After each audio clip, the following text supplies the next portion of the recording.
Ooh, yeah. It's Auntie Mickey's house. Oh yeah, yeah, yeah. Auntie Mickey's house. Auntie's house. You're in the house. You know you're in the house. Come on in and grab a seat, grab a seat. Come on in and hit that light, hit that light. Oh, you're Aunt Mickey's house. Auntie Mickey's house. Grab a seat, prop your feet. Let's sip some tea, sip that tea. Entertainment, news, and spirituality. From the culture to the fun, Auntie sets the tone. Sets the tone. With a laugh and a truth, she holds the throne. She holds the throne, yeah. Auntie Mickey's house. Come on in now. Auntie Mickey's house. Oh, Auntie's house. You're in the house. You know you're in the house. Come on in and grab a seat, yeah, yeah. Come on in and hit that light, don't forget now. Auntie Mickey's house. She can roast with a smile, drop wisdom too.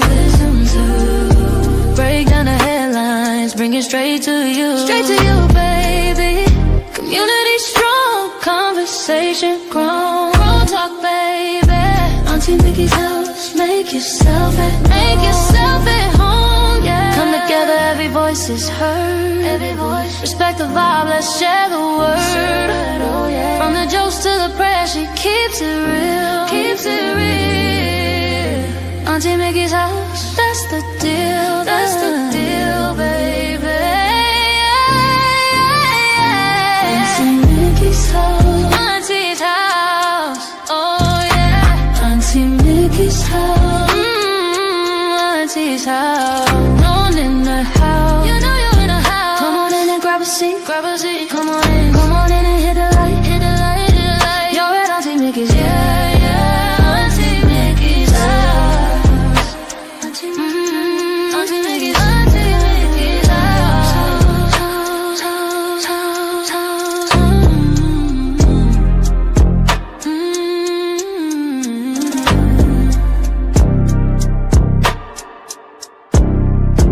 Auntie Mickey's house.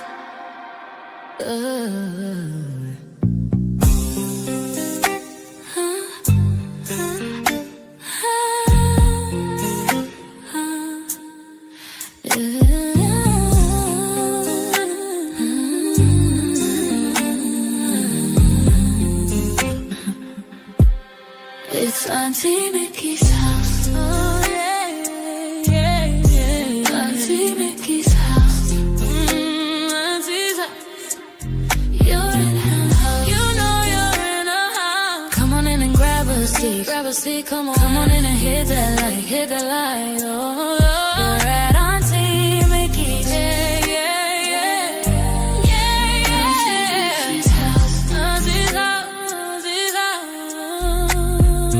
Grab a seat, drop your feet, let's sip some tea. Sip that tea. Entertainment, news, and spirituality. From the culture to the fun, Auntie sets the tone.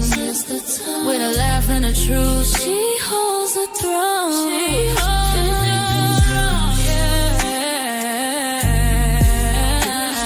Auntie's house. Oh, Auntie's house.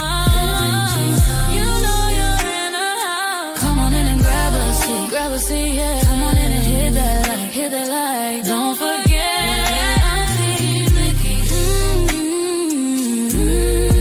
Auntie Mickey's house. Auntie Mickey's house. Oh yeah, yeah. She can roast with a smile, drop wisdom too. Wisdom too. Break down the headlines, bring it straight to you. Straight to you, baby. Community strong, conversation grown. Grown talk, baby.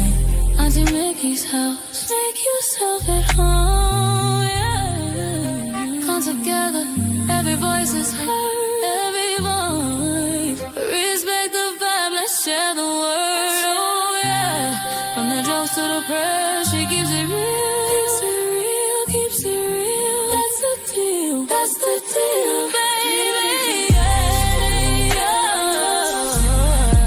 Auntie Mickey's house. Auntie's house. Oh yeah.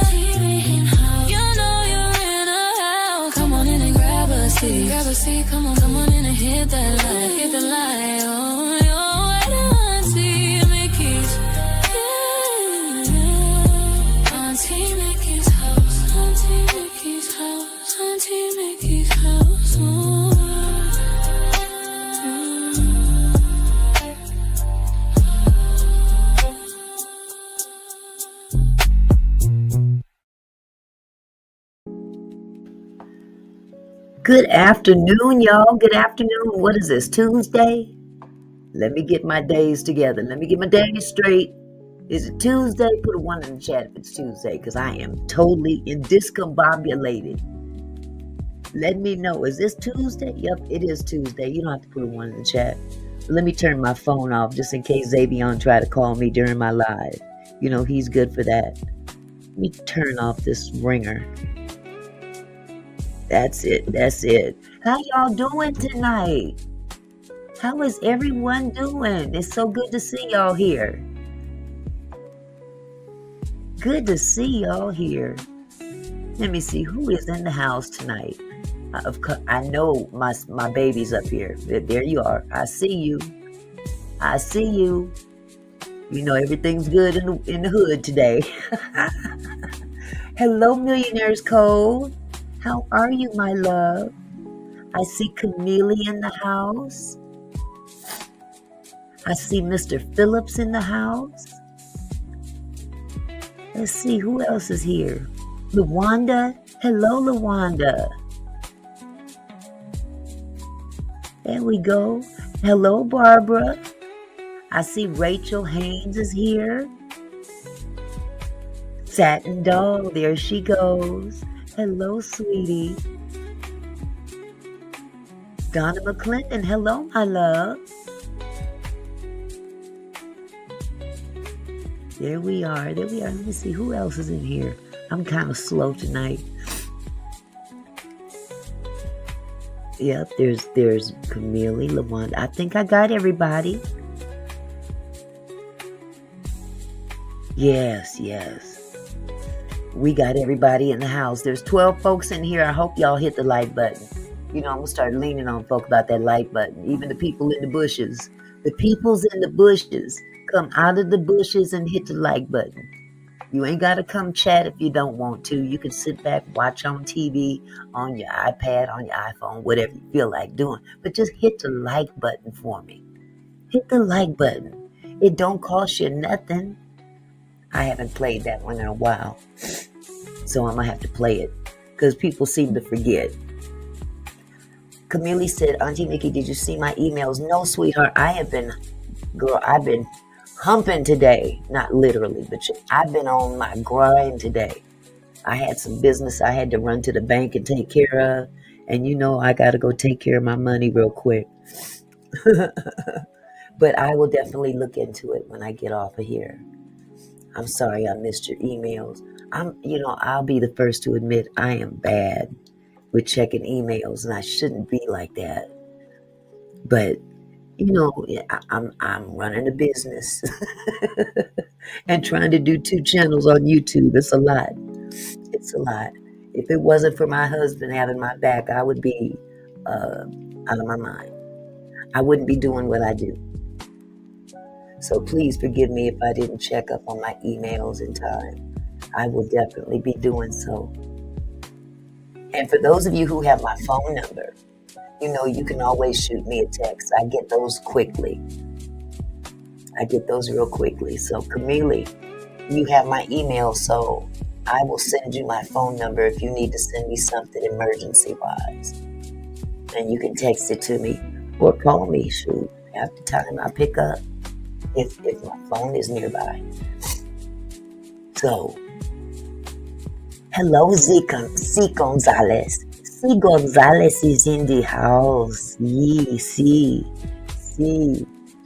Somebody was talking smack last night on another live, and she broke out in Spanish. I said, check them. Check them in that Spanish. That's right. Absolutely. So I'll be honest with you. Today I was going to talk more about David and Celeste because, that's a pretty important topic.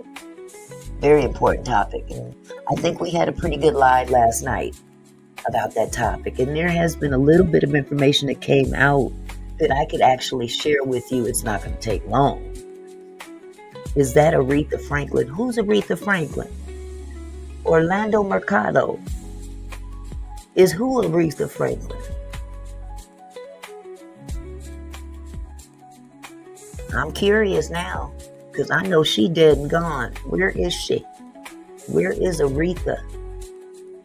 I'm hoping she's in heaven. Absolutely. But I do have some, just a little brief information about an update on the David Celeste Hernandez case. And it's not much. It doesn't take much time to say. I got my notes sitting here. And for those who don't know about that case, it's involving the rapper David D4BD. That style. What style, sweetheart? You talking about my avatar? I'm not sure. Hi, Kumari. How are you, love? Orlando gonna have to explain to me what he means by that style. But anyway, getting back to what I was gonna say about David and Celeste. Well, her case. Apparently, the grand jury called David's tour manager. Okay. The grand jury called David's tour manager because his tour manager was actually living in the house with David and Celeste. Okay. This record executive called before the grand jury and they asked him why he didn't call the police. Now, call the police about what? I'm curious. Call the police about what?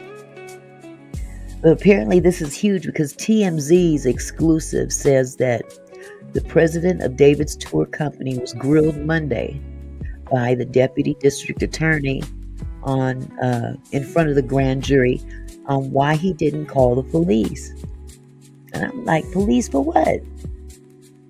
They said that the grand jury is hearing evidence of the death of Celeste Hernandez. And the TMZ story broke. LAPD's robbery homicide division, I guess, was considering David as a suspect in what they say appears to be a homicide. Hello, let me see if I can. Bad as shit. Is that what that means? BS BSH sad HD. I don't know how to pronounce that, but hello.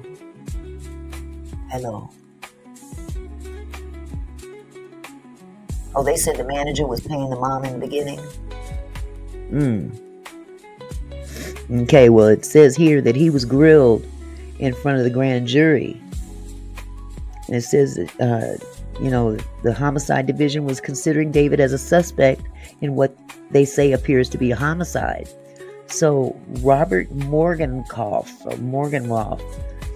the general manager of Mobile Vision, which is the company, David's record label, is also the president of Zara Brothers Travel, which is David's tour company.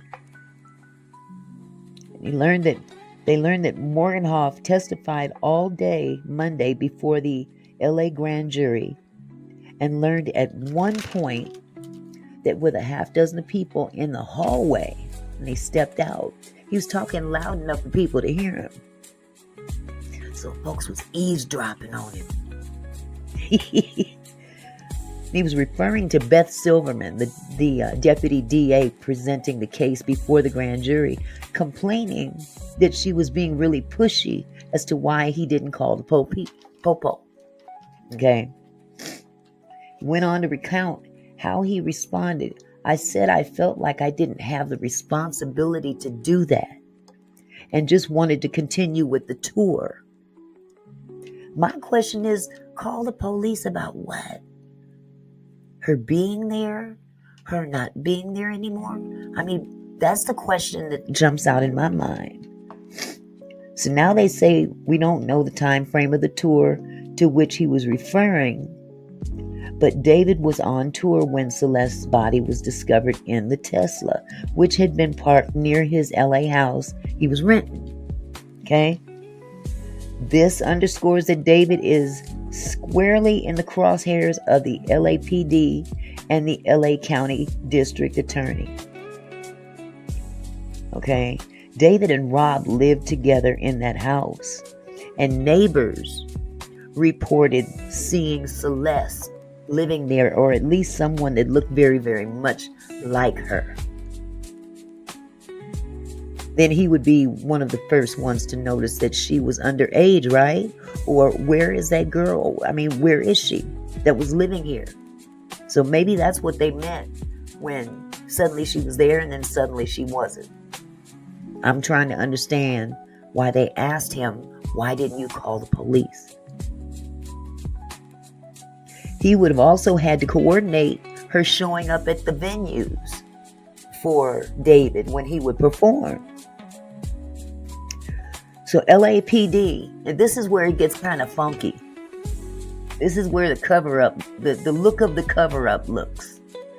LAPD immediately jumped the gun with their first assumptions. Those of you that paid attention, when they found that girl in that trunk, the first thing out their mouth was, oh, she probably passed away from an OD. How do you come to that conclusion if you have no autopsy? How are you putting all your theories that David, why are your theories making it appear as though David is not criminally involved? Because, telling us to, jump to the conclusion, there's no autopsy. You're saying that the medical examiner's autopsy, you don't have an autopsy, but you don't either. How can you jump to that conclusion? And the medical examiner and the LAPD are at odds, publicly at odds. Now, many reports do give different things, different innuendos, different speculations and whatnot, but the bottom line is that little girl is gone. That little girl is gone. Absolutely, Doodle Bird. They need to hurry up and get this solved. If she died of an OD, where did they get that information from? And if it came from David's camp, why didn't you call the cops? Maybe that's what they meant. Why didn't you call the cops? So at this point, that's all I have for that. But that's major. That's major information about this case. But again, it just smells bad. It smells like a cover-up. I don't know if they're covering up for David. I don't know if they're covering up for their shoddy police work. Either way it goes, it looks bad. And it's about time they get their shit together and make this family, make this girl whole again, even though she's gone. Lay her to rest properly. You know what I'm saying? Oh, you know what? I can turn the camera on now. Hello. I'm just talking and talking with no camera on. Doodlebird says, I just don't understand why they put her in the trunk. I need to know, was it a rental car or it was his car, Doodlebird. It was David's Tesla. He owned that vehicle. It wasn't a rental. That's why it looks so messed up. It was his car. And see, from what I understand, this guy that they just talked to in the grand jury, he might be that other person of interest in this case. They claim that David, I don't know, Doodlebird. They claim that there's another person involved. There was a trip taken up to Santa Monica, I believe. And, they think that maybe that might have been when any dismemberment that took place would have taken place up there. Who knows? But they're dragging their butts, in my opinion. I know it's a very intricate thing. The medical examiner said that she was partially frozen in the trunk, even though in that hot California weather, you would think that, she wouldn't be frozen in any shape, form, or fashion. And the LAPD debunked that, what the what the medical examiner said, saying that she was partially frozen. They came out and says that's not true. That's not true. But the medical examiner doubled down and said, wait a minute. Yes, Doodle Bird. Okay, so the car was towed to a tow yard, and people started smelling a foul odor coming out of the front of that vehicle, because those Teslas, they don't have a trunk, they have a frunk. Exactly, Doodle Bird. To keep her on ice for a while, just so they could go on tour. Because remember, this guy was hell-bent on David going on tour overseas. Let's see, Auntie, but his video is similar to what happened to her. So either he was involved allegedly, or someone plotted against him allegedly, and that could be the case too, sweetie. All I know is that there's a lot of unanswered questions, and they're holding a lot of information to themselves. That, I'm sorry. Again, I'm going to have to say what I said last night. If this was somebody else, if this was just a regular person like you and I, somebody would be sitting in jail right now. I believe that. But that's all I have on David and Celeste. I hope that they can get to the bottom of this as soon as possible, because she was somebody's baby. Yes, he did do a show with a casket. But, unfortunately, our legal system does not lean on things like that. That's circumstantial. It's not concrete evidence. Doing a song that depicts something that has later happened doesn't necessarily mean that you did it. You know what I mean? They could look at some of Diddy's lyrics and some of his stuff that he did. They could connect him if they paid attention to what Diddy said in one of his songs. I can't remember what it was, but he said something about dropping $1 million on your head. Those were in his lyrics. And wasn't it said that he allegedly paid Keefy D $1 million to delete Tupac? Sometimes they tell on themselves. Doodle Bird says, is this on 2 screens? Hi, everyone in the other realm. Yep, it's on 2 screens. I'm still trying to get used to this. I'm not seeing everybody in the chat. So I'm not sure which side of the street I'm seeing, but I'm seeing people. But anyway, yeah, there's, this industry is so very demonic. And people, I won't say all of them, but, especially in the hip hop community, there can be a lot of violence, physical violence, and things of that nature that are in the lyrics of their music. And, sometimes you wonder, are they talking from experience? Are they rapping from experience? Because in retrospect, like I said, if you look back at one of Diddy's songs, actually a couple of them, I'm trying to remember the other one. He said something about "come and get me." He said the feds. Oh my God, I wish I could remember those lyrics. Something about the feds come get me.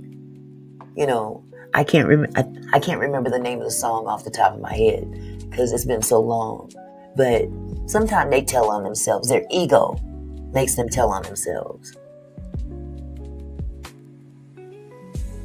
Absolutely, Doodle Bird. I like that too. Hi, Anthony. How are you? I'm glad you made it tonight on time. So good to see you. Brother Anthony's in the house. So anyway, like I said, I wanted to talk more about that tonight, but then I remembered that I also had promised someone that I was going to report on the Green River Killer. I'm not supposed to say Killer, but that's his name. Okay, so I guess I'll have to replace that word with something else. The Green River deleter. I can't stand this mess with YouTube. Come on. Let us say regular words. You let us get on here and say all this profanity, but we can't say words that are in the dictionary.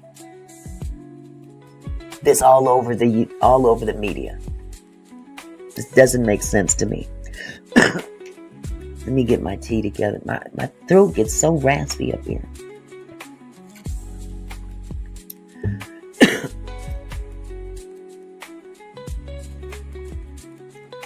Oh, Anthony says I'm outside. I'm outstanding.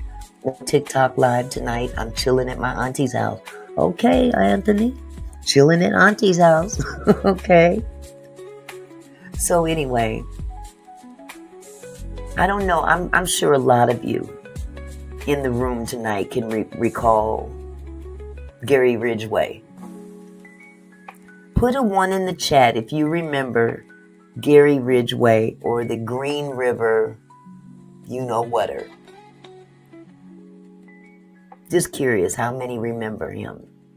Because it's been some time. It's been quite some time since he went away. Hello, Sloan. It's been quite some time since he went away. Okay. Got a couple of 1s. 3. Okay. So the majority of us are in that age bracket. We can remember that far back. These young folks, they don't remember stuff like that. They wasn't really paying attention, But y'all remember, this was one of the biggest, oh God. And right here in my backyard, that's the part that gets to me. He is one of the most notorious serial blankers. Hello, Sloan. I see you. He's one of the most diabolical serial deleters in U.S. history. And the reason they called him the Green River Killer is that he dumped a lot of those girls off in the proximity of the Green River, which is about a 2-minute drive from me.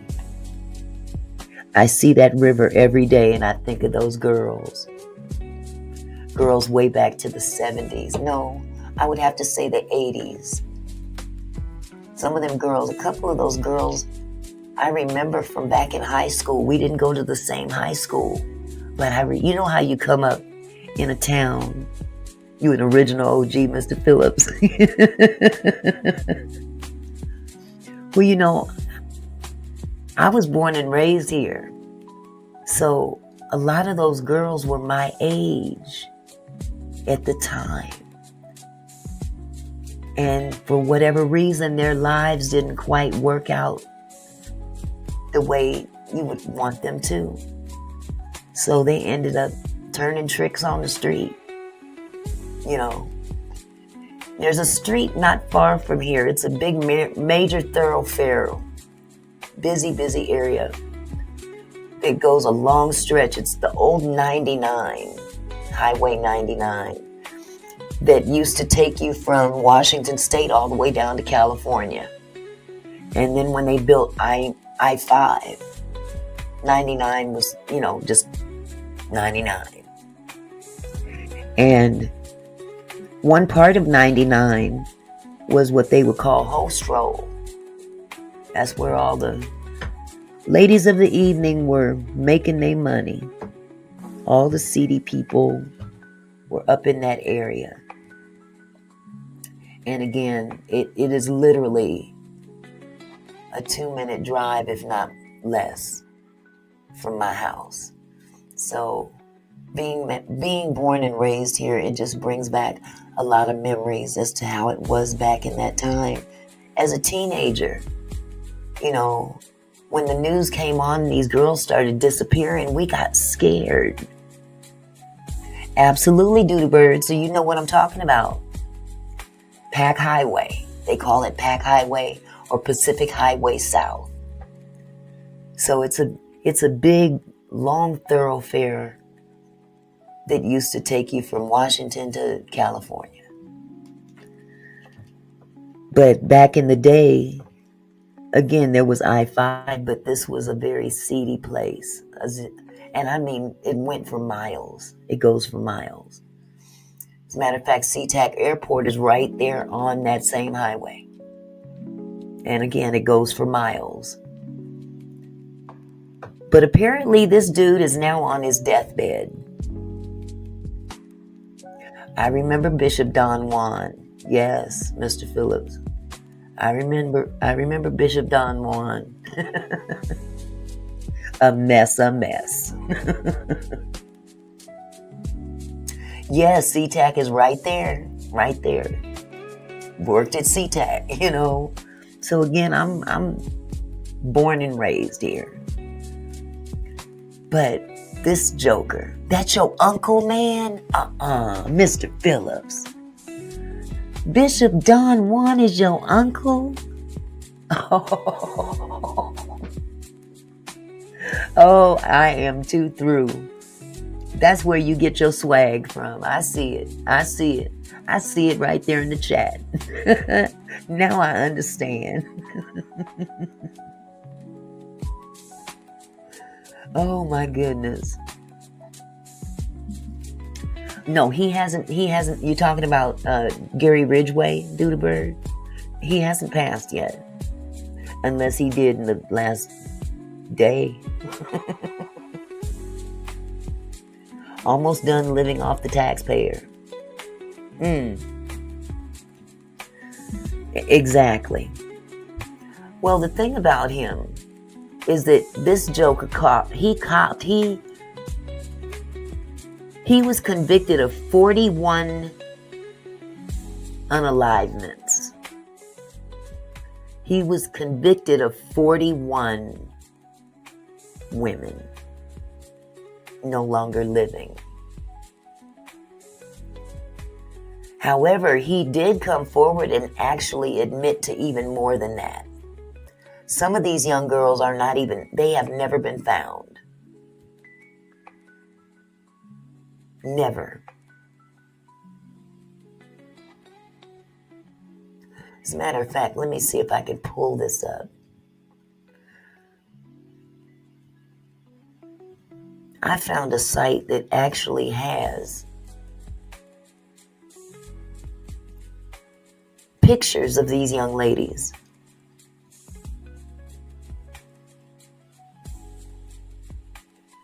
Green River Homicides Investigation. This is off of the King County official government website. And of course, they're still asking people to help them identify the remaining Green River victims. Okay. It says, although Ridgeway pled guilty, the investigation continues to identify unnamed victims, find other missing women, and identify other potential victims. If you have any information that you believe will help in the investigation, contact us. And here's the contact information, okay? But it says on July 15th, 1982, the body of Wendy Lee Caulfield was found in the Green River. Within a month, 4 other bodies were found on the riverbank. Yes, he is. Deborah Lynn Bonner, Marcia Faye Chapman, Opal Charmaine Mills, and Cynthia Jean Hines. Thus began one of the longest and largest serial investigations in the United States history. Not just Washington State, but the United States history.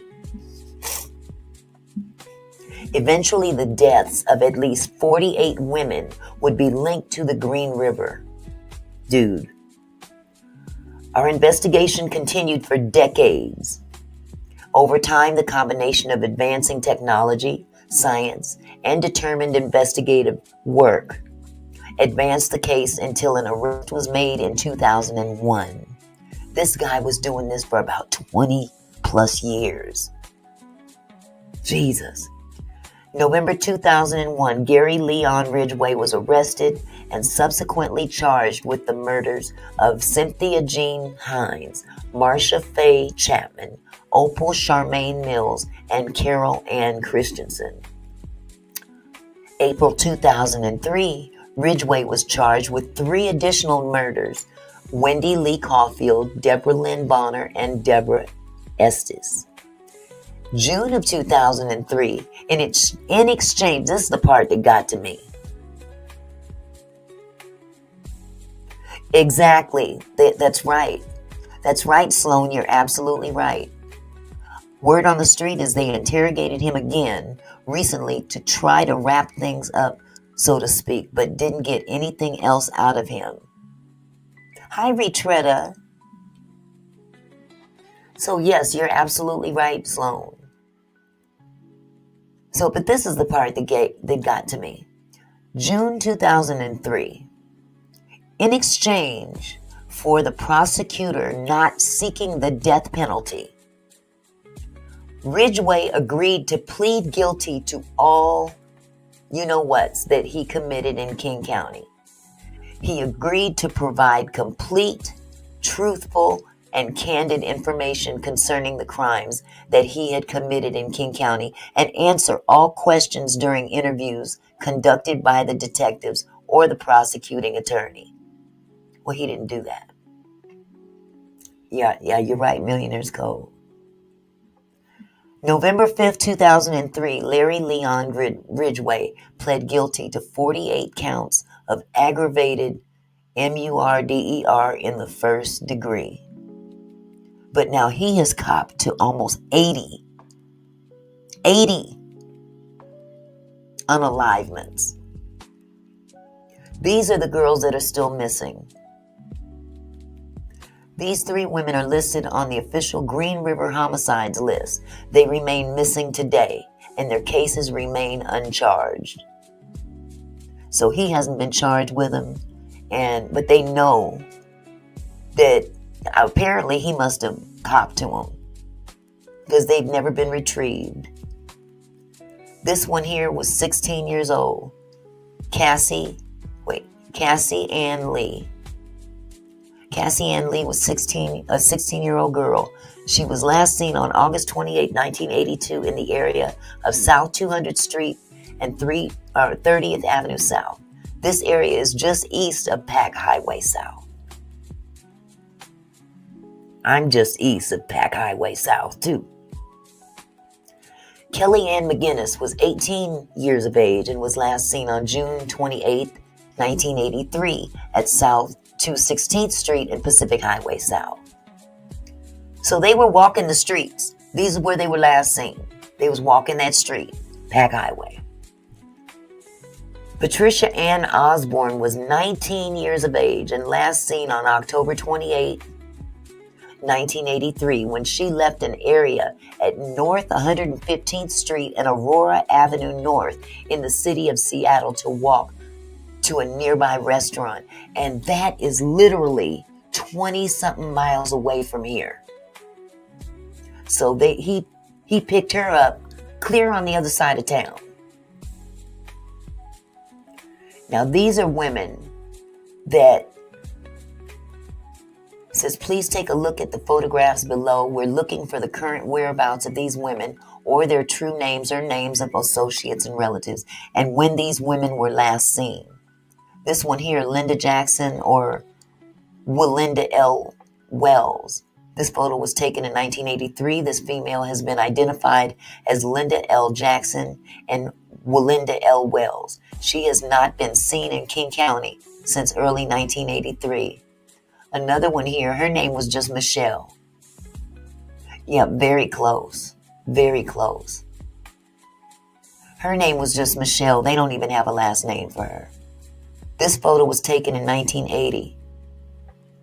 This one right here, she looks so familiar to me, but I didn't know her. But you know how you growing up and everybody going to different high schools and stuff, and you all see each other in passing. And I remember this girl's face. I didn't know. I knew what she looked like. She was one of the people you just see in passing. This photo was taken in 1980. This female was last seen in Seattle during December of 1980. She may have gone by the first name of Michelle. She has ties to the New York area. And of course, this one here, Angie. No last name. We're trying to identify a possible missing female known only as Angie. Angie was an associate of Green River victim Tammy Lyles. She was last seen in downtown Seattle in the summer of 1983. Angie was last known to be from the Marysville area, which is way far from here, past where Jess lives. Described as white female, 17 to 18 years of age at the time of contact, 5'4" in height, 110 pounds, with curly shoulder-length, light brown hair and greenish blue eyes. She's been described as very pretty and a Barbie doll, last seen wearing blue jeans. But here's what I need you to see. These are the known victims.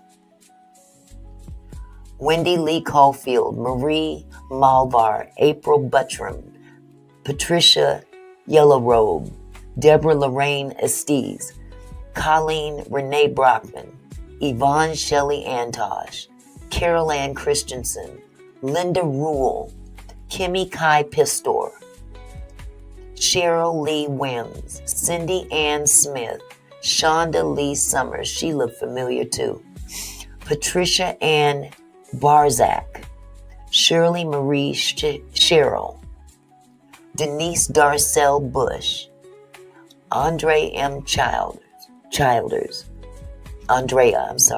Mary Bridget Meehan, Kelly Ware, Constance Naon, Giselle Lavorne, Sandra K. Gabbard, Pammy Avant, she definitely looks familiar, Roberta Hayes, Marta Reeves, Martina T.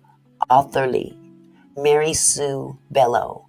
I'm saying all the names in honor of them because they are well forgotten.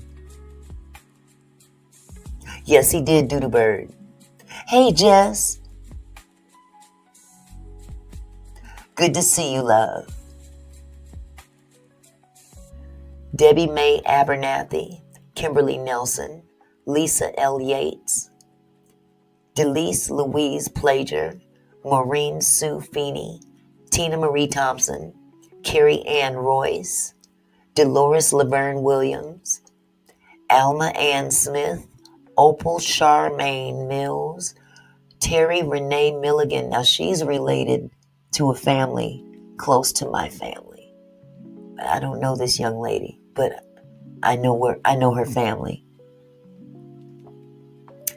Cynthia Jean Hines, Gail Matthews, Tracy Winston, Marsha Chapman. This is the oldest, this young lady right here, Marsha Chapman. She was 31 years old. She had little kids. And she was living out there on Pack Highway, not far from the airport. Single mother, trying to make it. Hi, 8 with the 24, love. Hi, Lisa Howard. Hi, Diane R. Allen. But this one right here, Marsha Chapman, she was the oldest of his victims that we know of. And like I said, she was a single mother, just making ends meet. And he took her life.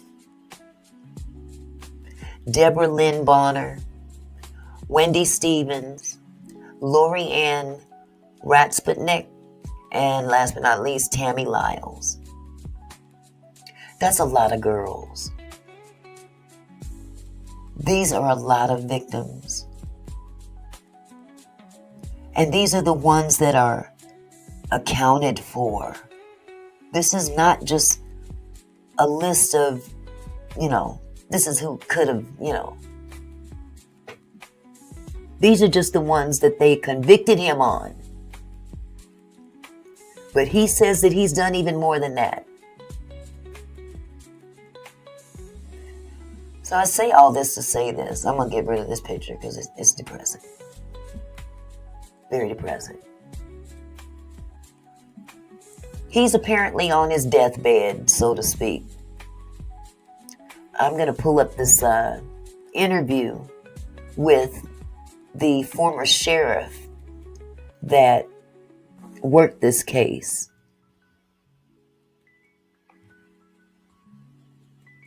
His name is Sheriff Dave Reichert. He ended up being a politician around here. So I haven't even listened to this interview, but I am going to play this interview so you can get an idea of how it was for him. And another lady by the name of Faye Brooks, who goes to my church, she was one of the detectives, first black detective in this area. Oh, I can't remember the award she got. I'll pull that up later. But she worked this case as well. Bad sister.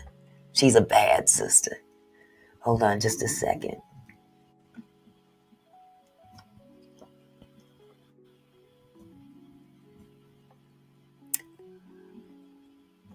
Okie dokie.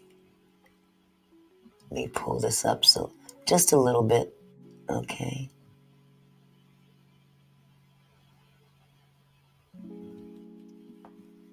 Situation with Gary Ridgeway right now? Yeah, what I'm hearing right now is that he is close to death, but I don't have any facts to back that up. I did see a photo of him about a year ago, and he was in a wheelchair.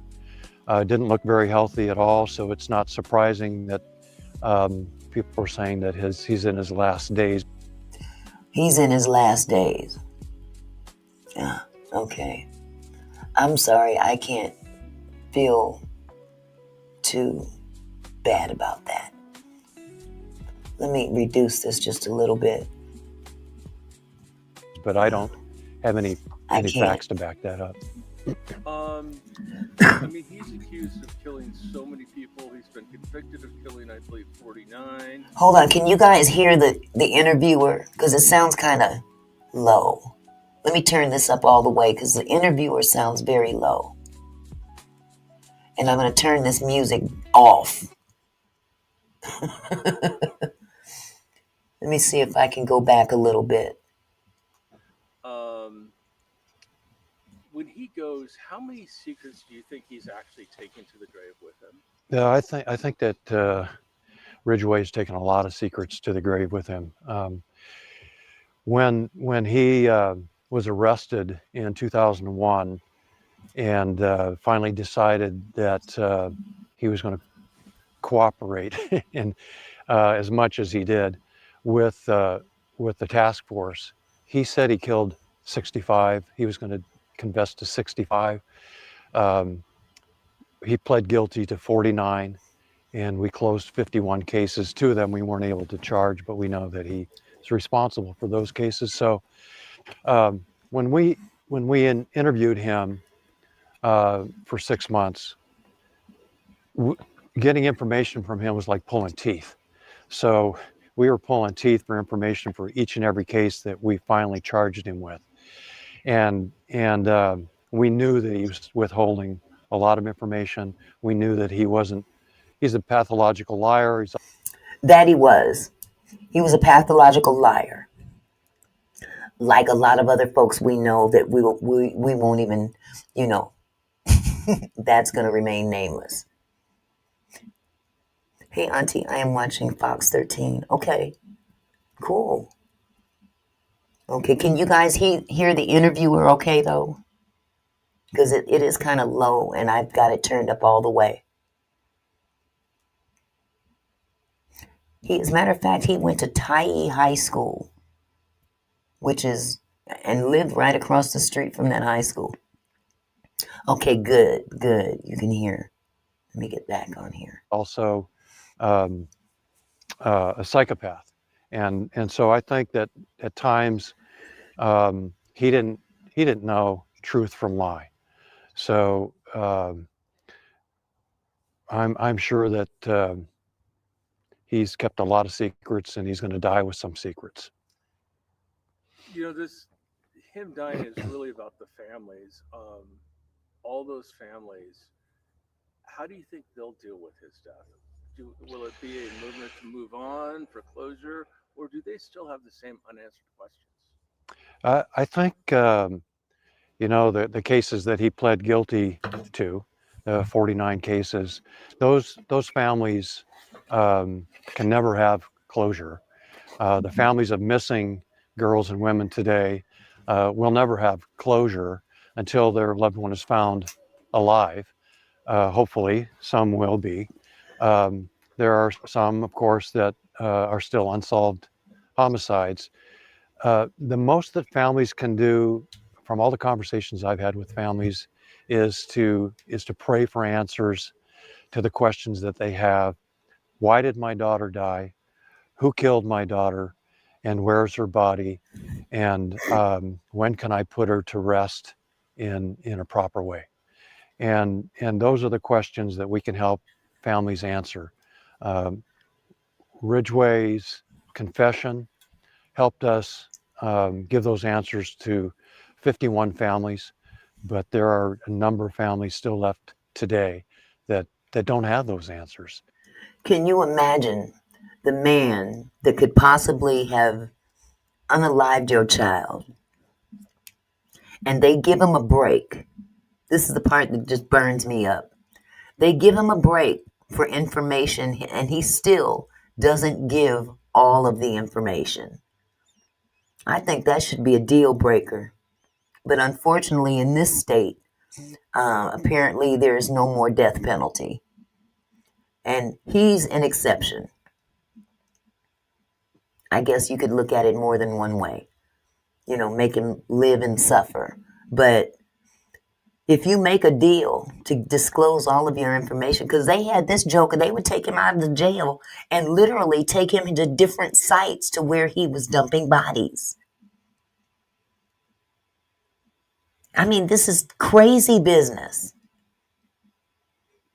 They'd take him out just like they did that father that was looking for his baby. And they know where that baby is. Yes, 49 women, but he copped to more than that. He admitted to more than that. The number got up to 80 at one point. We don't know if he was lying or what, but he was convicted of 49. And there are missing women out there today that are unaccounted for that fit the same profile as those other women. This man took out so many women, he couldn't hardly keep up with where they were buried or dumped. A couple of spots was literally two blocks away from my church. I mean, it blows me away to think back that, wow, this dude was literally in my neighborhood dumping bodies. And I thank God I didn't live here in this area at the time. It was shortly after he was captured that I moved out here. But this guy, I don't think they should make life comfortable for him in his last days. That's just me. But you know, I don't want them to give up, because I have tremendous faith in the King County Sheriff's Office and local law enforcement here in the state of Washington, some of the best law enforcement officers in the country. And I know that. I've worked with law enforcement all across the country. They are dedicated to finding the people responsible for the unsolved murders that still are under investigation today. They're not going to give up. Guarantee it. They're not going to give up. Ridgeway was kind of one of those first cold cases that was solved through DNA. How much has this case affected law enforcement worldwide on solving cases, on making people have some of that closure, having some of those answered, the Yeah. questions answered? I think law enforcement over the years, they've learned a lot from the cases like Ted Bundy, cases like Ridgeway case. There's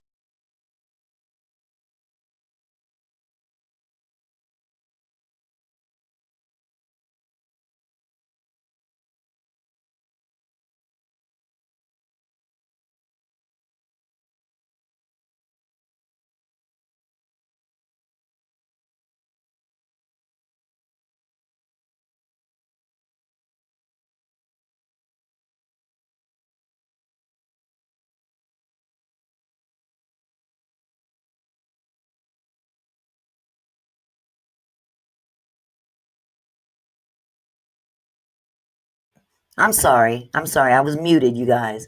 Doodlebird said, "Are you signing off? I got your intro on my screen, and I'm not signing off. I just stopped the video because I was going to ask you what you mean." Auntie Mickey, you should watch these videos about SKs being under ultra. I'm not sure I understand what that means, love. Yeah, the video is not.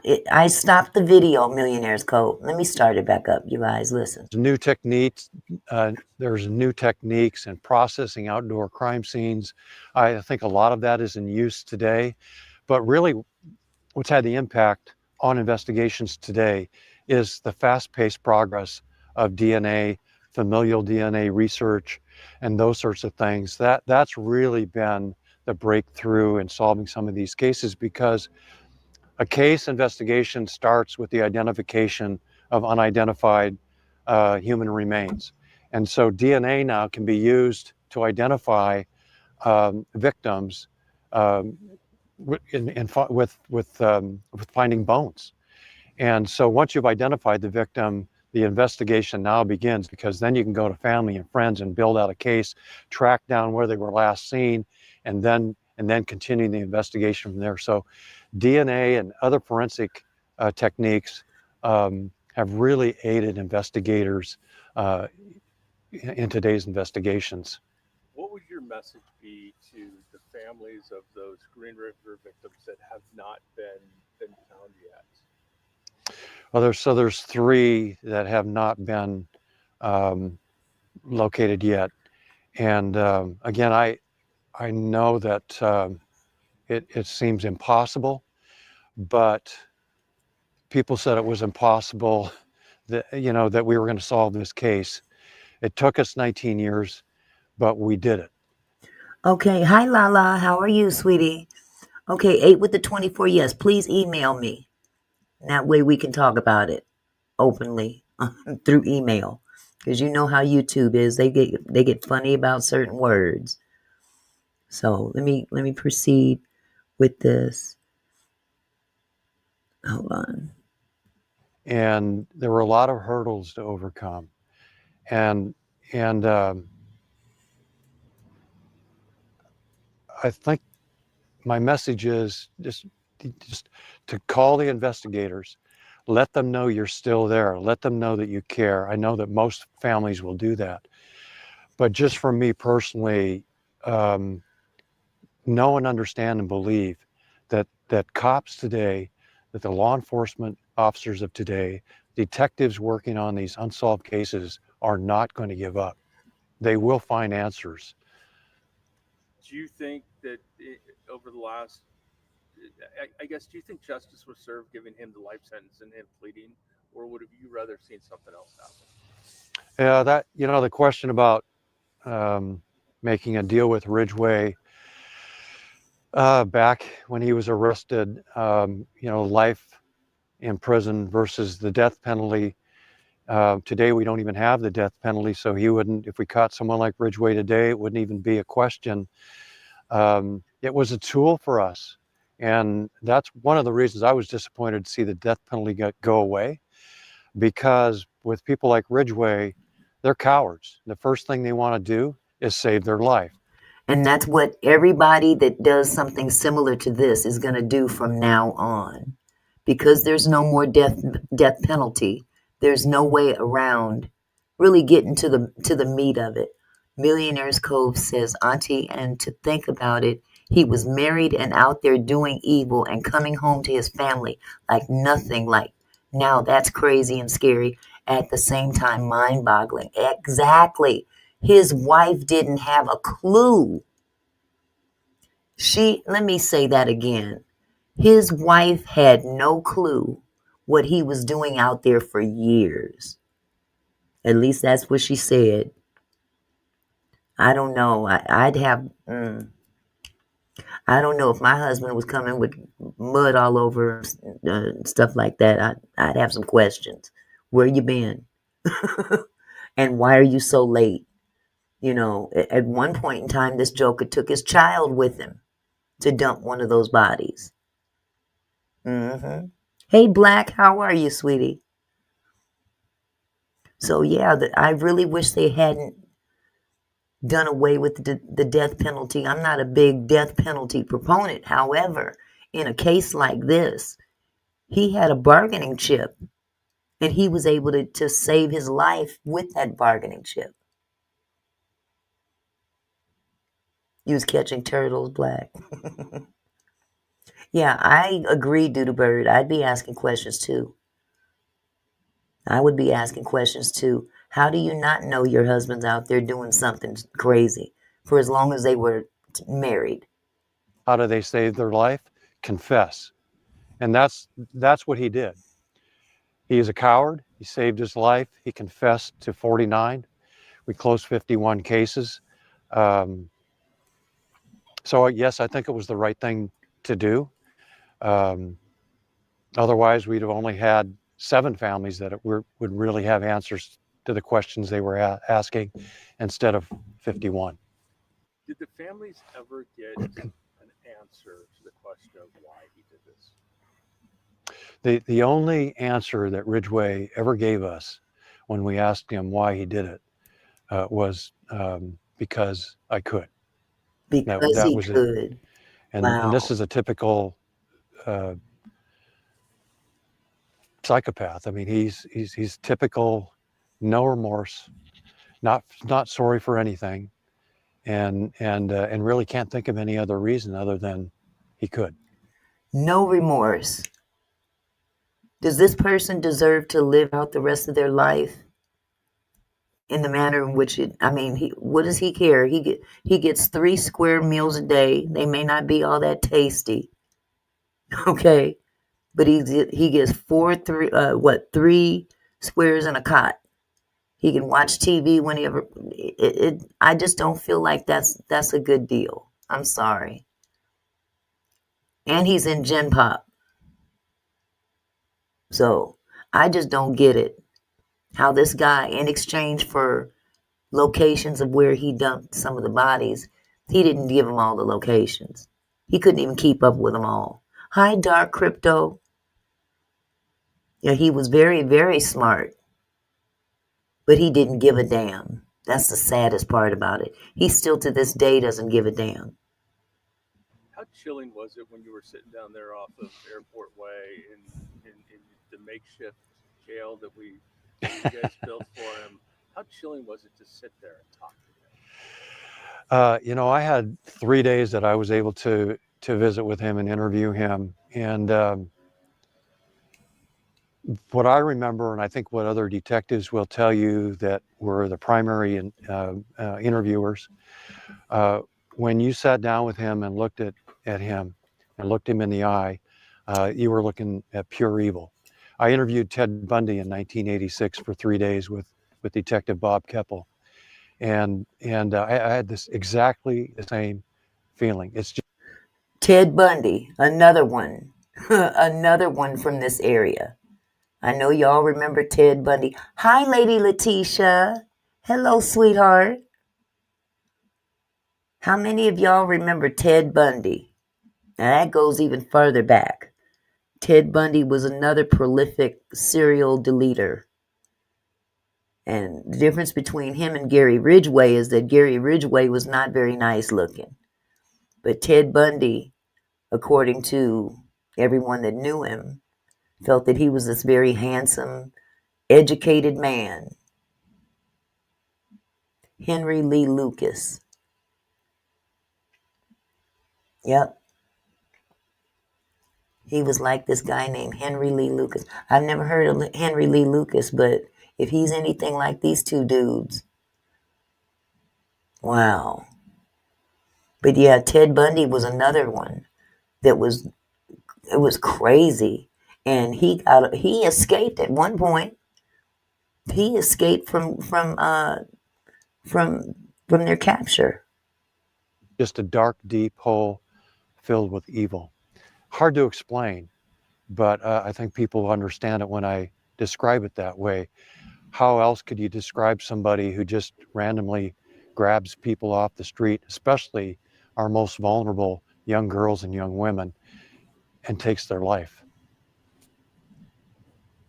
It's weird. We won't say where we are, but I mean we're very close to where he went and dumped some of those bodies up in these hills. And I remember seeing the video of him walking you guys through down the ravines out in this area Oh, to yeah. try to find those bodies. Yeah. When you're back in this area, do you remember those times? All the time. Yeah, I remember, you know, I can close my eyes and I can see the sites where the victims were found, the positions of the body, the the state of decomposition that some were in, some Oh God. were scattered bones. But I can remember all of those. If I close my eyes and think hard enough, I can still see those sites today. He took us on one trip. We asked him about a victim who was killed in Seattle, and showed him the picture and said, "Hey, can you take us to where you put her body?" And he directed us right to Seward Park. This is where Mary West was found. Seward Park. Seward Park is a place where we used to hang out in the summertime. This is how bold this dude was. Now, Seward Park is a very, I would have to say, upper class area. Okay. However, you know, those of us from the hood, when we, you know, in the summertime, we'd jump in the car and we go rolling down to Seward Park, and everybody would just be kicking it out there at the bottom of Seward Park. But the surrounding area, because it does sit on Lake Washington, and Lake Washington separates Seattle and Bellevue, which is also a very upscale place. But this is just how bold this dude was. Oh my goodness, Lala. She went to Garth. Cindy Wims. You know what? I think she's one of the girls that I was saying. I recognize her because I grew up 5 blocks from Garfield. I should have gone to Garfield High School, but I went to Queen Anne instead. So she went to Garfield High School. I bet that's that girl I was saying that looked familiar. Because, you know, back in the day, everybody knew, at least could recognize people, whether they went to school together or not. And she was one of those, Cheryl Wims, I'll be damned. And you went to Garfield too?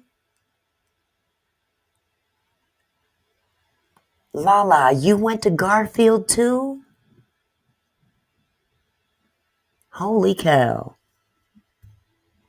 I went to Queen Anne High School. Should have went to Garfield. I'll be doggone. We got to talk, Lala. We got to talk. We might know some of the same people. I did too. I lived on 27th and Spring, 1 block west of Martin Luther King and 1 block south of Union. I was on the corner of Spring, 27th Avenue and Spring. I'll be doggone. You lived in the CD too. So you know what I'm talking about. Shoot. And back when the body was found, I was a detective and I was in charge of the crime scene. Is Doodoo There were Bird. about 125 people there that we were directing in different ways into the crime scene, into the scene where the body was found. Which path did he take? And I chose 3 different ways, but I selected one in particular and said, I think this is the pathway he took in. And then years later, when Ridgeway took us back to that site, he stopped at that very spot and pointed, "That's the path I took in." And back during back during those days, it just gave me goosebumps. I had to get out of the car and walk in and look at the site where Mary West was found. Okay, Lala. What year did you graduate from Garfield? Just one quick question, because I got to ask you if you know somebody real quick. Y'all just bear with me. What was the year that you graduated from Garfield? Because I was supposed to graduate in 80. No, I said supposed to. I wouldn't be surprised. Lala, do you remember Barry and Larry the twins? Real quick question. If you tell me yes, I'm going to fall out of my chair. Who remembers John Wayne Gacy? He unalived 33 young boys and men in Chicago, Illinois. Oh, God, I remember that one. The guy that dressed up as a clown. That dude. I certainly do.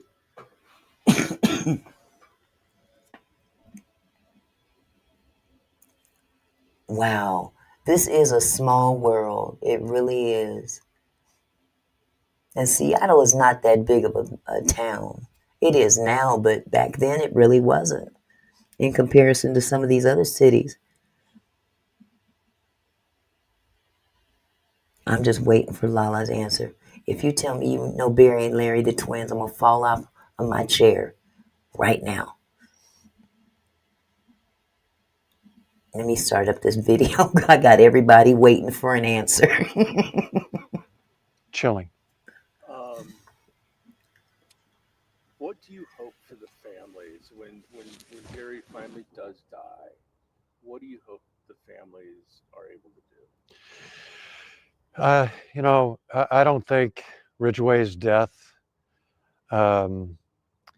is something that is not going to take away any pain. It's not going to bring their daughters back. They know that better than any of us. I suppose that from my meetings with the families, I remember most of the families were Christian. And I would imagine that those families that are of that faith understand and realize that Ridgeway had a judgment day in King County Court and got 49 consecutive life sentences.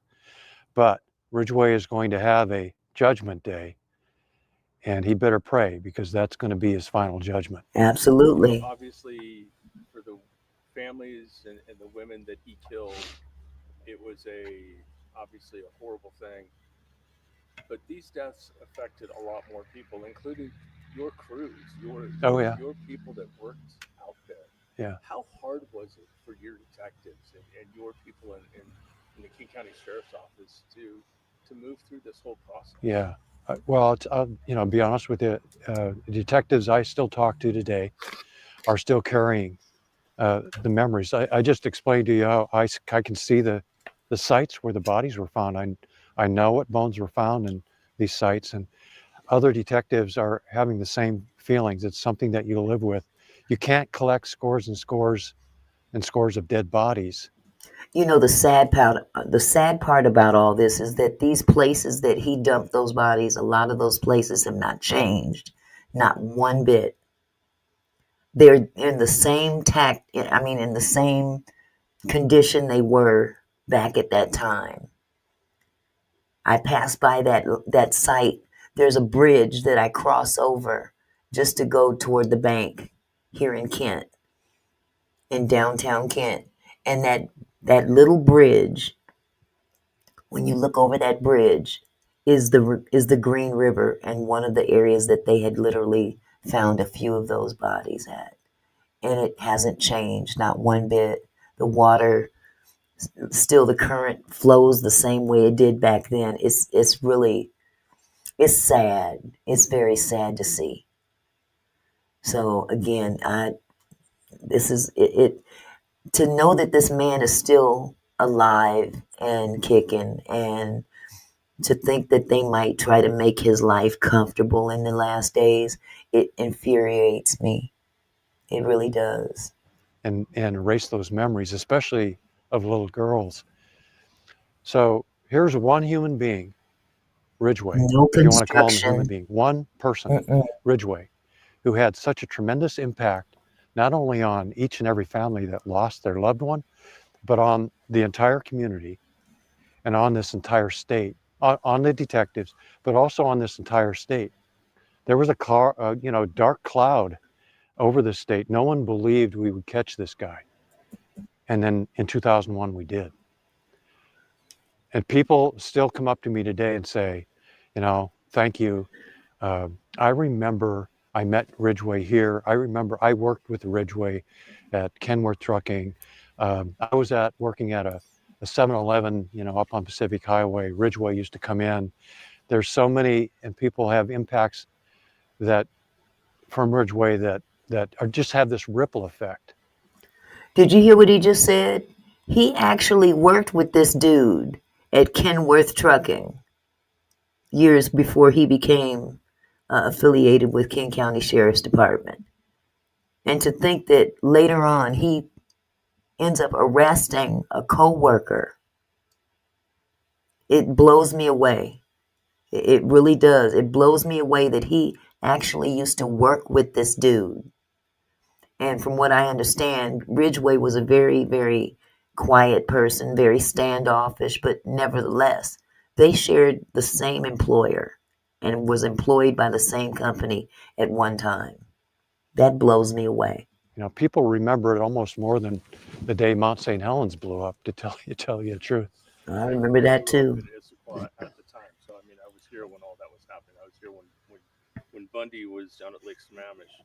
Is there anything that you can look on the positive side of what the Green River killer brought to anything? Is there I mean, are people more careful?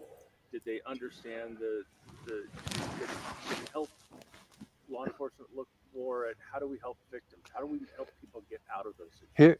Here, there are some positives. I think, some.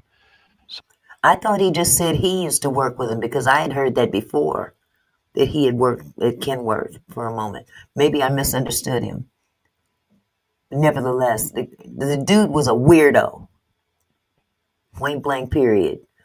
And he's still a weirdo. He has no remorse. He's sitting in prison right now on his deathbed, and they're still making him comfortable. And that infuriates me. Positives in the way that we investigate missing persons now. We're quicker to take a missing persons report here in Washington State than we were back in the early 80s and late 70s. We shouldn't be. I know that we changed that law, and I don't know where it is now. We shouldn't be waiting 24 hours to take a missing persons report. That was one of the mistakes that put us 24 hours behind investigating, a case. I'll tell you, one of the things that I think is bothersome is that human trafficking was so prevalent back in the 80s. Yeah. And we haven't learned anything today. We still drive up and down Aurora Avenue, Pacific Highway South, downtown, Tacoma, Seattle, and we drive by these young girls on the street. Yep. And they're invisible to us. We haven't done enough to help young girls, and for that matter today, young boys. He's not lying there. He's not lying there. There's several thoroughfares here in this state, specifically in the Seattle area, where, the girls of the night and the boys of the night even are walking up and down these same streets. And they're just doing their thing. Nobody pays them no mind. And that's exactly how it was back then. He's not lying. They haven't learned a thing. These girls are out here turning tricks left and right. They're walking up to vehicles in the middle of the street. Me and my husband can drive down Aurora Avenue on any given day, and one of those girls will walk off of the sidewalk. We can be 2 lanes out, and they will walk up to the car and turn around and turn their butt up to us. Like, come get it. This is what we're dealing with now. I don't know about the rest of this country, but I know up here, This is not the place to be pulling that stuff, considering the nutcase that was walking these streets and driving these streets back then. Parents need to get a grip. Get a grip on their girls. Who have who are on the edge of they're vulnerable and they need help, and we need to help them rather than look at them as criminals. And that's what we did in '82. They were first arrested for prostitution, and then we said, okay, you need some help. Now they've got an arrest record. We need to help these young people before they hit the street. Yes, that's true. They need to do more than help the young people. They need to help these mothers as well. Help these mothers to learn how to get a handle on their girls. Help these mothers, help these families. Exactly, Millionaire's Cove. And you were asking about no buildings and all that stuff. They built all the nice buildings in the commercial areas. And when they gentrified the CD, and I think Lala can relate to this, when they gentrified the CD, they moved us all out. 99 and Aurora has nothing changed. Nothing. No buildings, no nothing. Everything looks exactly the same as it did when we were kids. Nothing has changed. No tall buildings. There might be some apartments strewn here and there, but for the most part, it's still host row. This is where they go out to sell what they got to sell. 99 and Aurora especially. Pack Highway, which is 99. Nothing has changed. And the other thing is that what has changed is parents are not paying close attention to their daughters like they did back then. It seems like parents had a grip more on their kids, especially their daughters, back then. But nowadays, these young girls is walking up and down the street like it ain't nothing. Some girls I've seen that are in middle school, they'll skip school and they get together and they just out there gallivanting like it ain't nothing. And then they wind up gone. Same thing with Celeste. This is very indicative of what happened with Celeste Hernandez. Celeste Hernandez was allowed to fraternize with an adult. Fast forward, she's gone.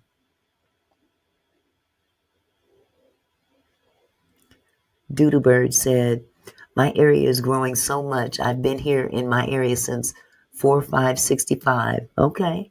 I bought some land from my mom and had a house built. That's beautiful, Doodlebird.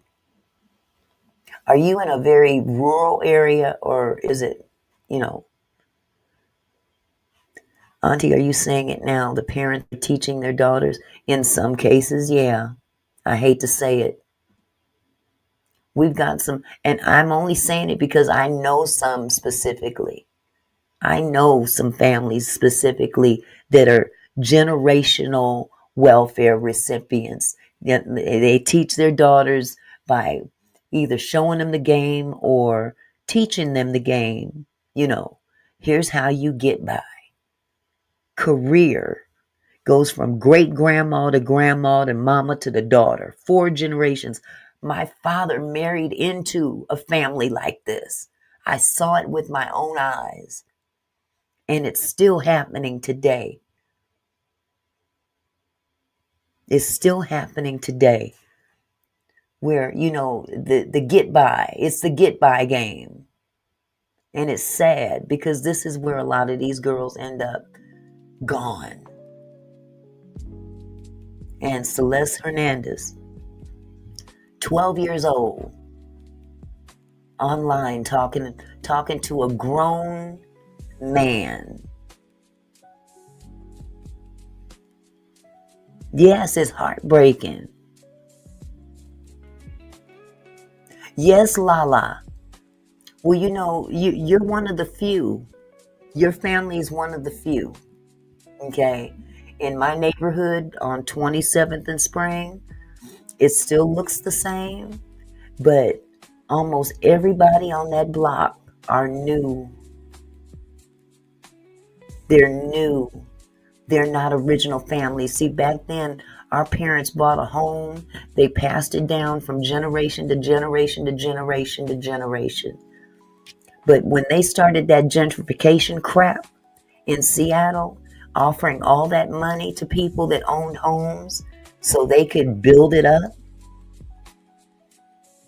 a lot of those, and it went in line with when the crack epidemic took place. Because remember, the government is who brought that stuff into the community.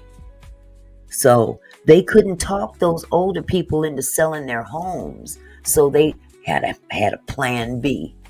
We can't get to the old folks, so we gonna get to the younger people. I knew people that they were offered lots of money for their homes, and the old people said, hell no, get out of here. My grandfather was one of them. They would literally come and knock on the door, and back then when you seen white folks coming through the neighborhood, you was looking at them like, what you doing here? They'd come and knock up on your door like it ain't nothing. Hi, my name is so-and-so, and I'm from the so-and-so organization, and we're looking to purchase land in this area because we want to build a freeway. This was the lie they told. We want to build a bridge, a freeway that goes from here to Bellevue more economically. It turned out to be a lie. A lot of those people did sell their homes, but those that didn't, they waited for them to die. And in the process, they've introduced the crack into the neighborhoods, and their kids are getting addicted to this stuff. So what does those kids do after grandma and grandpa die? They sell the house. That's how it happened. They sold the house. Many cases they did.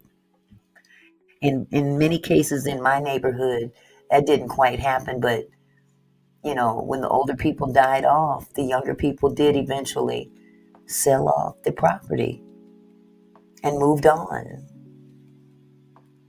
Dearborn and Martin Luther King, 3 blocks down from Jackson. Yep. I'm familiar. Tabernacle Missionary Baptist Church right there on Jackson off of MLK. Yep. I'm so familiar with that area. So it's, and this is something that has happened in most major cities. They're trying to make you sell your house now, Mr. Phillips. Don't cave in. Please don't cave in. These big companies are coming in, snatching up all these homes and offering what might appear to be a nice chunk of money. And they'll turn around and they'll build 3 homes on that one property and sell them for 3 times what they paid you for your house. Yep, everything. So in your area, Doodle Bird, you said in your area, no sidewalks, no street lights, still on my road. See, you're not in the city. You're in a rural area. That's a little different. But when you're talking about, a community that used to be all black, it was the Red Line District. Okay. Well, Lala, your daddy did a good deal. My grandfather, he wrote his will and wrote my grandmother's will as well. And they both read the same. So my daddy got mad because he was exited out of the will. So he talked my grandmother into selling the house because he couldn't have it. And he didn't, if he couldn't have it, I couldn't have it. They willed it to me. And Daddy talked his mother, my grandmother, into selling that house. And you will not believe how much they sold that house for, Lala. Let me tell you, I hope you're sitting down. My dad, and maybe I'm telling too much of my business, but at this point, I told y'all I'm transparent. My father talked my grandmother in 1988, the year after you graduated. talked her into selling that house for $25,500. If I can't have it, you can't have it. $25,500. Do you know how much that house is worth right now? Close to $1 million.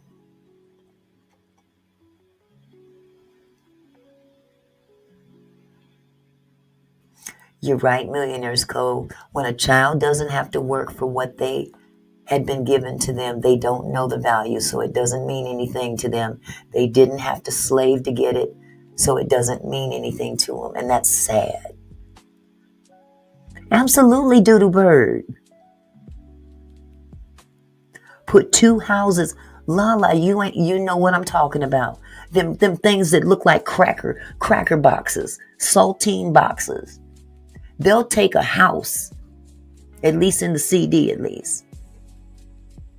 They will take a house, tear that house down because they want the property it sits on.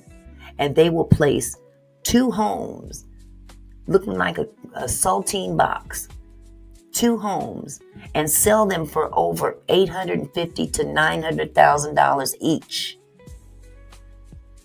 And they may have given that property owner maybe $300,000, depending on the condition of the house. So yeah, I thank God for the house I sit in right now. He was good to me because all my life I just knew this is my house. My grandparents made sure that I had a house to raise my family in. But when my daddy did that to me,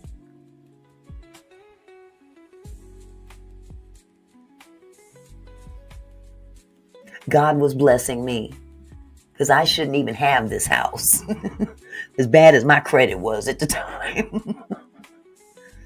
But that's what a hateful person does. If I can't have it, can't nobody have it.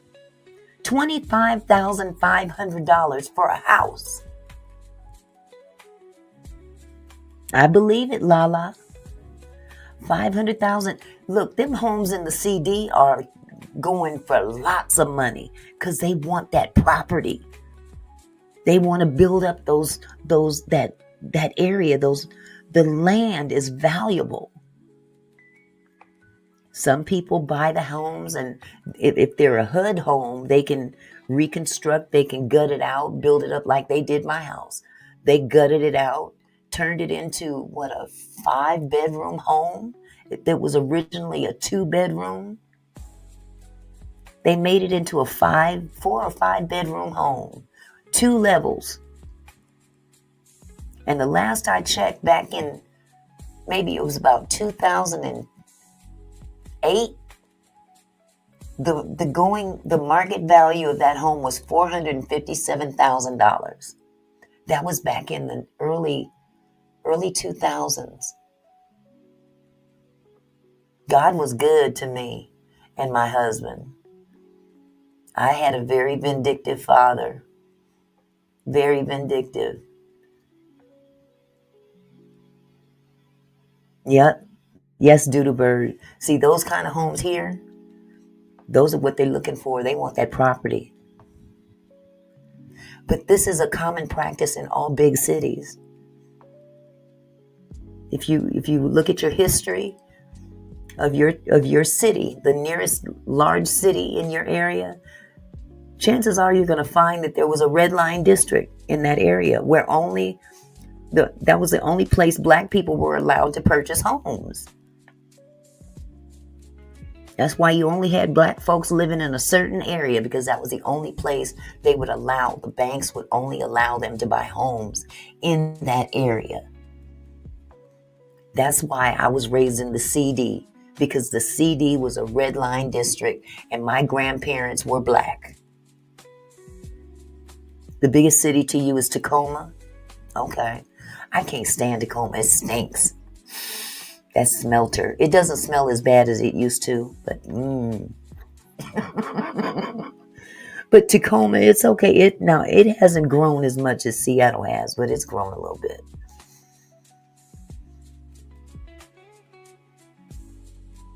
I heard that, Lala. Your siblings still live there in the CD?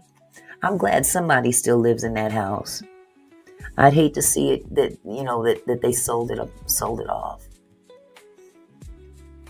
Mm-hmm. Okay.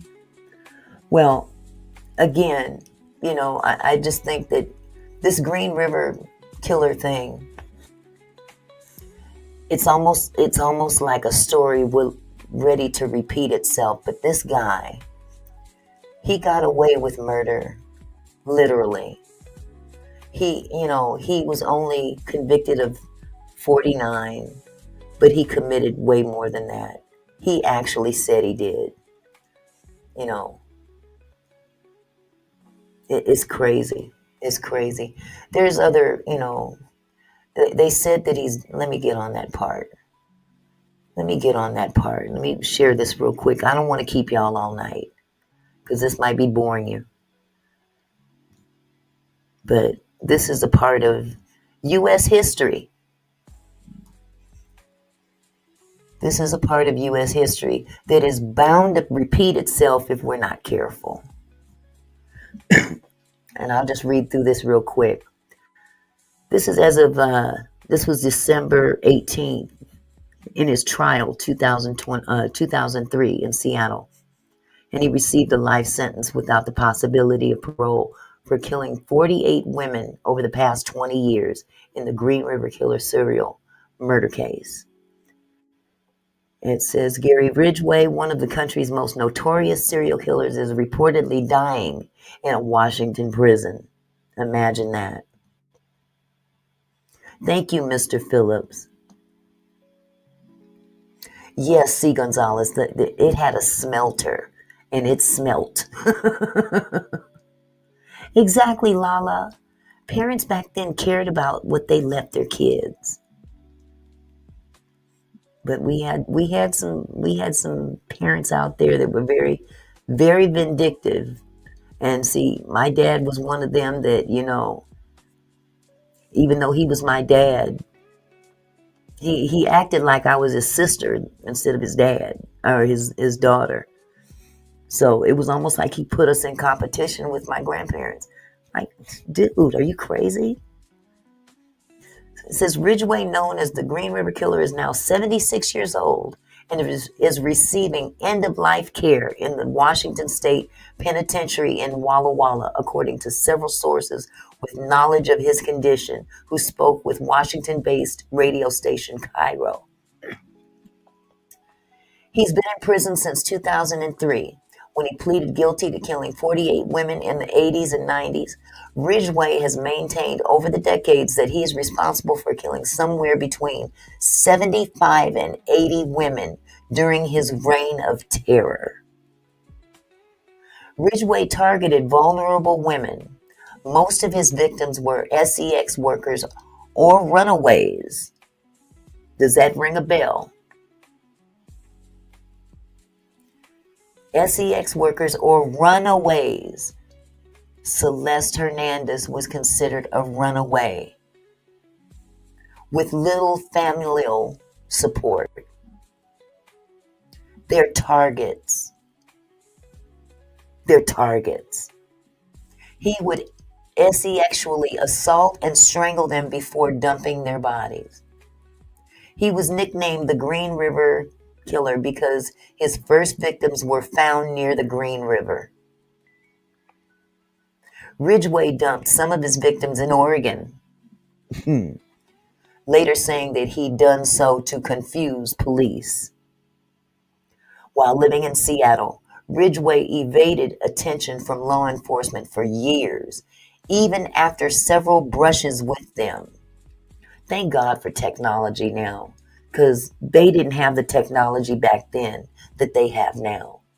In 1980, Ridgeway was arrested for allegedly choking an SEX worker. No charges were filed. This is how messed up this shit is. No charges were filed after he claimed the woman attacked him by biting him. Police believe his most significant killing spree began shortly after this incident. 1982, Ridgeway unalived a 16-year-old girl who ran away from her foster home. He dumped her body near the river. Her body was found a week later. Police believe a serial is at work in the area after a rash of dead women were found. Ridgeway is an unofficial suspect, certainly on police radar.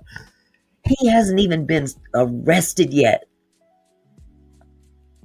1983, Ridgeway is brought in and questioned again by law enforcement, this time about the disappearance of a SEX worker whom a witness had seen getting into his truck.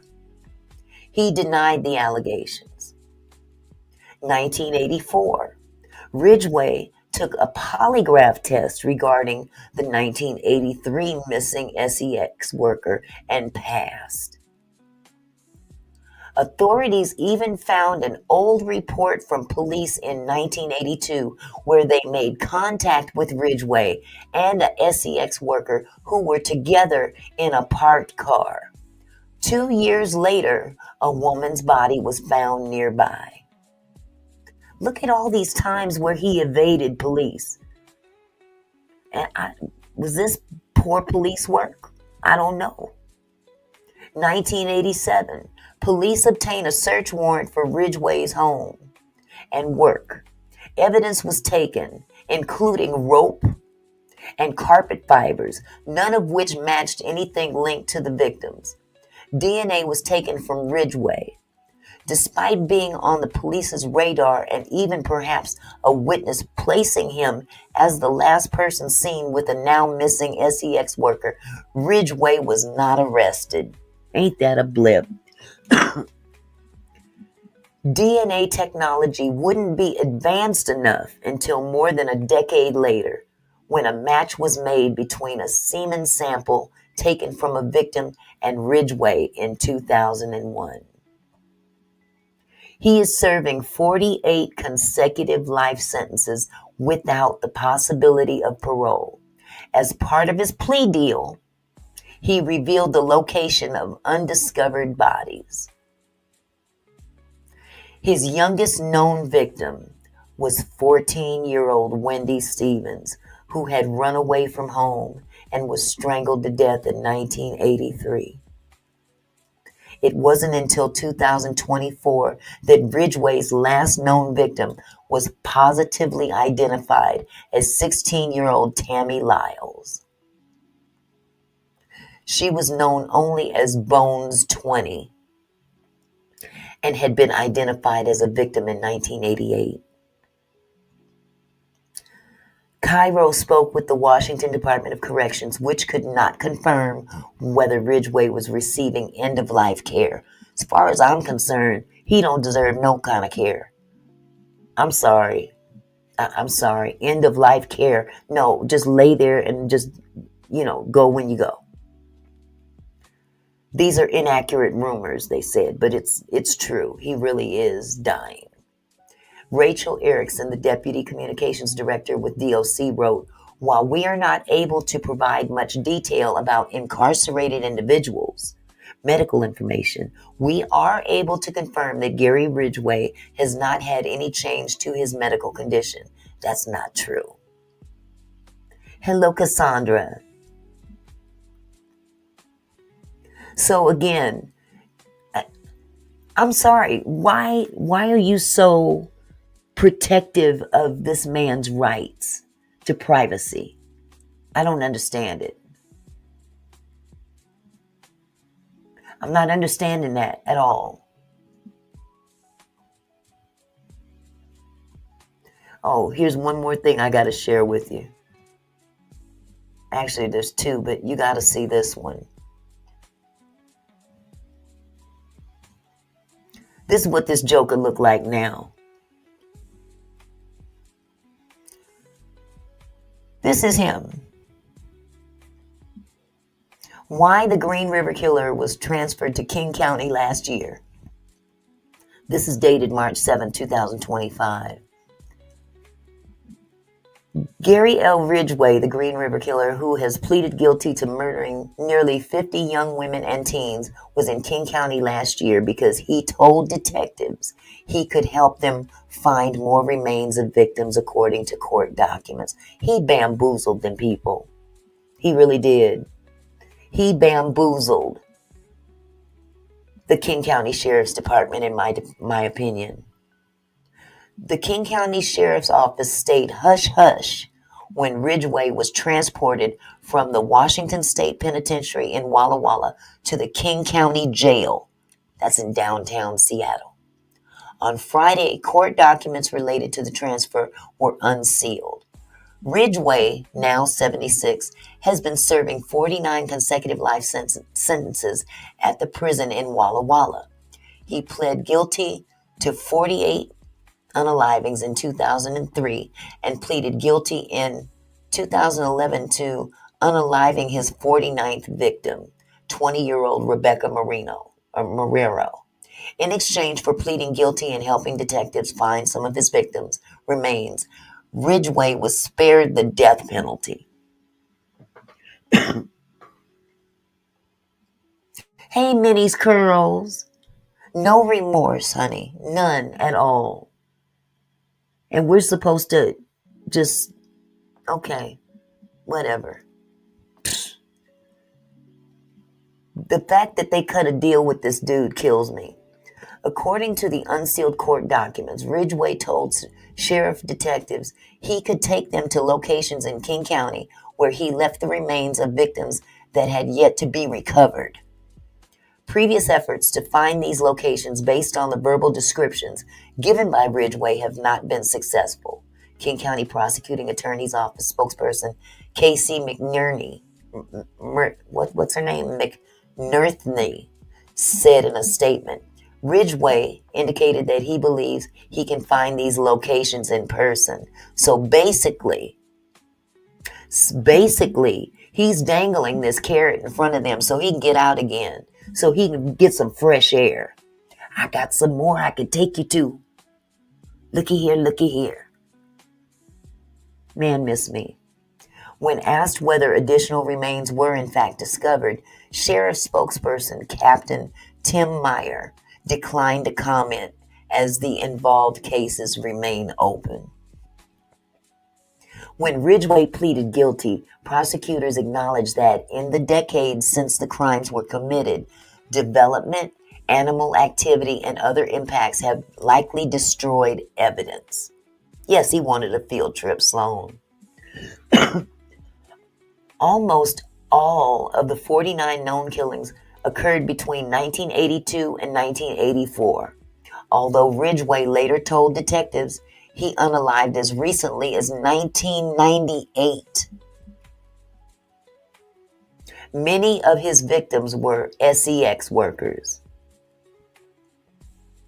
By his own count, Ridgeway believed he'd unalived as many as 71 people starting when he was a teen.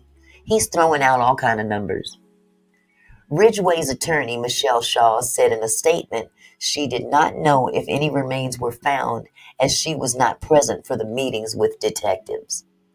Shaw said 76-year-old Ridgeway, who appeared thin and haggard in a photo from last year, released by the Department of Corrections, is presenting with aging issues. The documents were sealed after a prosecutor argued that public knowledge of Ridgeway's return to King County could jeopardize the investigation and endanger him. Endanger him? Do you think I'd give two shits about his what? Could jeopardize the investigation and endanger him. Let him be in danger. The transport team and sheriff's detectives. Let somebody in. Come here. Here he is. Get him. That burns me up. The prosecutor filed a motion in March saying there are no compelling reasons to keep the order for transport sealed. The transport order was the first document added to Ridgeway's case filed since 2017. Ridgeway has transported from the prison in Walla Walla. Ridgeway was transported from the prison in Walla Walla on September 9th, booked into the King County Jail, and returned to Walla Walla on September 13th. So he got his little field trip. Yes, he got his little field trip. Given Ridgeway's age and health, it was anticipated the process would take several days, McNerthy says. Last year, the last known set of remains linked to Ridgeway was identified as belonging to Everett teenager Tammy Lyles. Lyles' bones and some teeth were found in South King County in 2003 after Ridgeway led investigators to the site. Officials also found partial remains in 1985 in Tigard, Oregon, and identified them as Lyles through dental records. So he took part of her to Oregon. He threw her away in one part and took some more and took them over to another state. Lord Jesus. The investigation continues to find other missing women and identify other potential victims, according to the sheriff's office. Anyone who may have information is asked to call 206-263-2130. This is sick. He's still playing games in prison. Still playing games in prison. I promise I got one more thing because I'm proud of this woman. I have got to show you Faye. Faye, Detective Faye. She goes to my church. I'm proud of her. She was a detective, and I'll let the clip. I'm Fox 13 Evening News anchor Sabira Rayford. You're about to meet a woman who unapologetically made history her story. Chief Fabian Brooks was the first Black woman to become a commissioned deputy at the King County Sheriff's Office. Her storied law enforcement career is decorated with firsts, but her resilience and dedication is what forged the path, making sure she wasn't the last. How do you measure impact? The weight of an award? It says recognition of excellence. The prestige of a title? Presented to Chief Fabian Brooks, retired sheriff, King County. Or is it the stranger Hi. you never saw coming? I found an old picture of you. Would you like Oh, to you sure sign? did. Oh my gosh, look at that. Oh, here's another one. Well, I'll be darned. That brings back a lot of memories. I am very proud that we have you in our office. Oh, Thank you. man. That touched my heart. Thank you. You're welcome. I never think about that. I was just trying to be the best person I could be, right? Yes, it's my pleasure to honor you. I need another hug. I am so proud of her. I am so proud of her. Right here in Seattle. Wow. I had to put this up in honor of her too.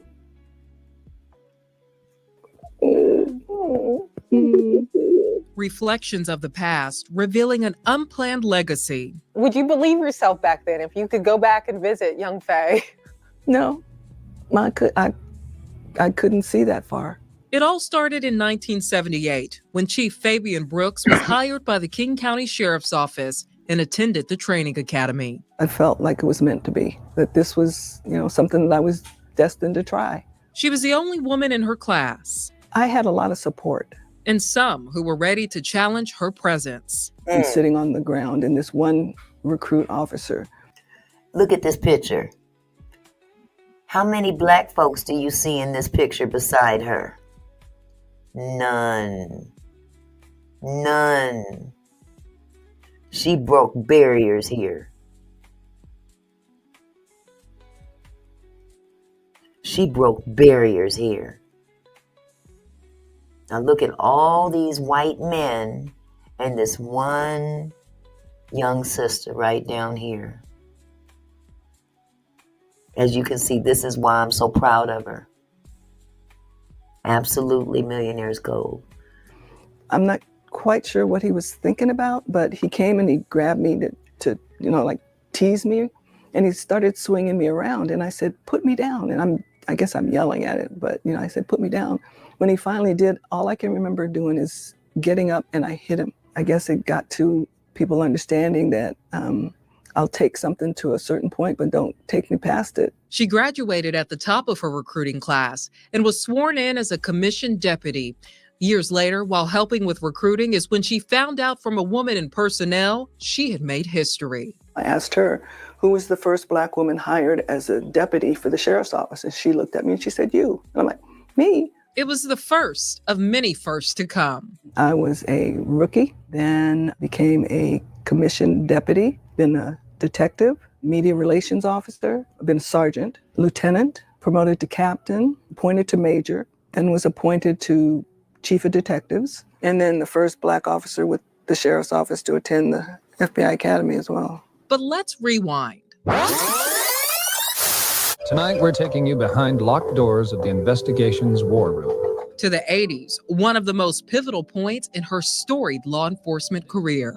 During the detective era, I was with the Green River Task Force for a number of years. A task force formed around the Green River Killer, a man later identified as Gary Ridgeway, who murdered and tortured at least 48 women between 1982 and 2001.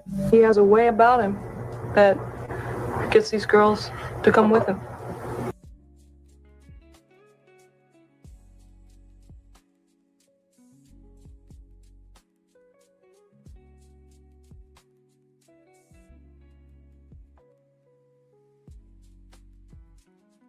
And it's something that we all think about, I'm sure. Already working in the sex crimes unit, Chief Brooks was added to the task force after Marsha Chapman's body was discovered in August of 1982. She says Chapman had survived another attack before her murder. I investigated her case. I went out to her house, and she decided she didn't want to pursue it, which is her choice, right? So the case was closed. When the women were found along Green River in August, she was one of those victims.